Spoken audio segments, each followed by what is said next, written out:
think you'd have, whatever, 70% of young people think, George Bush, caused this. It was George Bush's fault, or, we did this, and Osama had a pretty good, it kind of made sense, actually, what in America is pretty bad, or and we've done bad things wrong. I think you get a lot of that. I think you get, if we had a terrorist, I don't know. I think if we had a terrorist attack like this, again, I don't know if the sleeping giant will awake from its slumber. No matter what happens, I think the sleeping giant has been poisoned. Because the enemy has planted a virus inside of our culture that makes us tolerant of evil. The social justice crowd has so perverted the concept of justice that we're told to ignore justice in the name of toleration. We need to be tolerant of evil even. But to tolerate evil is to deny justice. Be clear. Notice there wasn't after the Hamas terrorist attack, there wasn't a lot of talk from the social justice crowd about justice. Romans 12 says, abhor what is evil and hold fast to what is good. Abhor it. But instead we're told to tolerate it. Jesus in Revelation, he's calling out different churches and he says, I have this against you, to one of the churches. He says that you tolerate the woman Jezebel. But that's what we do. We tolerate evil, and because of that, there will be judgment on us, there's no question. We made tolerance a virtue over truth. God doesn't. Psalm 5:4 says, for you are not a God who delights in wickedness. Evil may not be with you. The boastful shall not stand before your eyes. You hate all evildoers. You destroy those who speak lies. The Lord abhors the bloodthirsty and deceitful man. We don't. God does. We don't. We tolerate it. We tolerate it. Let me end on this. This has been a theme on our podcast lately.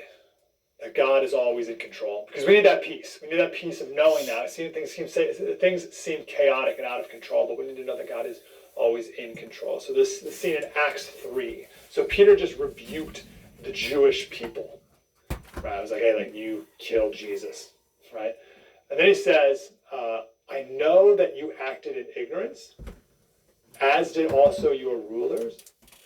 But what God foretold by the mouth of all the prophets, that his Christ would suffer, he thus fulfilled. And that's such a great line, because it's so easy to just read right past that quickly, like I often do when I'm reading the Bible. I just read it, it's like, I don't really understand that, you just move on.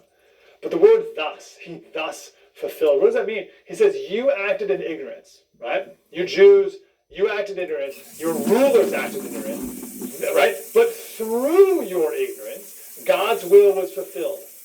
It didn't matter in the end. God's will was still fulfilled. God will fulfill his good purposes in spite of and even through the opposition of ignorant people. So know that when you're watching the news and you're taking this all in, and it's going to be a crazy time coming before the election here, know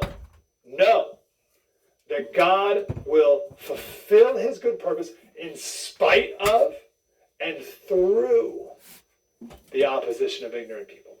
That is an amazing thing. Praise God for that. So when you feel discouraged by the disorder and the chaos and the ignorance around you, know that things can get much worse. God hasn't disappeared.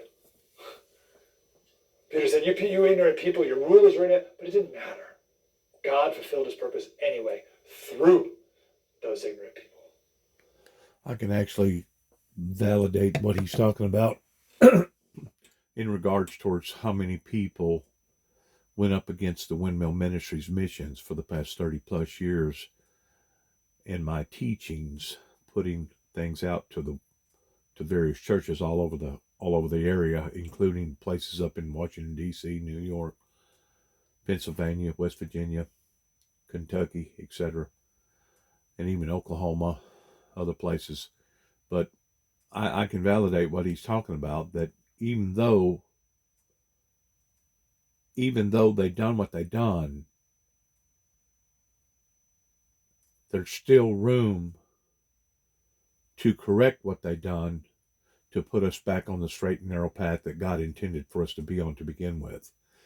And I tend to wonder that it really took the absence of themselves making this type of mistake before any of them was going to be willing to listen to anybody such as myself or anybody else speaking the truth.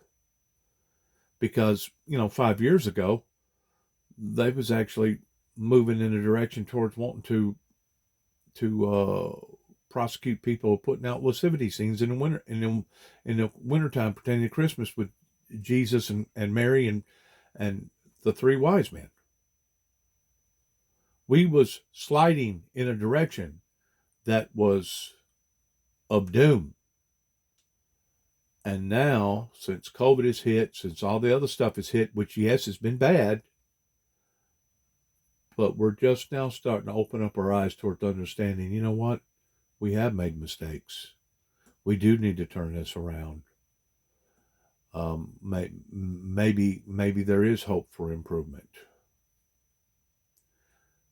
Humanity should never give up on humanity. Thanks for listening. Good luck. Shalom.